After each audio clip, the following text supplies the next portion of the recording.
Hi everyone, we're about to show you how to use the snowball mic that is kept with Mrs. Bassett. Now when you go down to her, you'll find a box. It contains the snowball microphone that you screw onto its special stand nice and tightly. You also plug the USB cable in, and there is a special adapter for an iPad that looks like this. When you plug it in, you plug it into the iPad. You will notice that a red light should come on to that.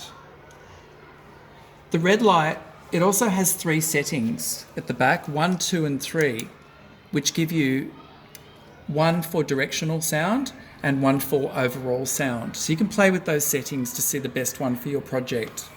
At the moment, I need to only use it in iMovie. So you go into iMovie, and you'll see that I have a project open already.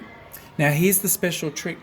You have to make sure that you always record the microphone like this. So I will click camera, and I will turn it around and start to record myself. I'm making sure that I look at the dot of the camera, which is up there. I'm trying to get that right. Not to worry for now anyway. So when I click record, testing 1, 2, 3, I can bring the microphone closer to me. Testing 1, 2, 3. Hello, this is Mr. Butt here. Click OK.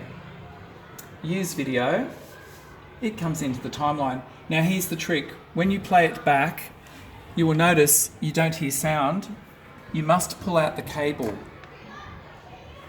So pull out the cable, the microphone. Testing 1, 2, 3. Hello, this is Mr. Butt here.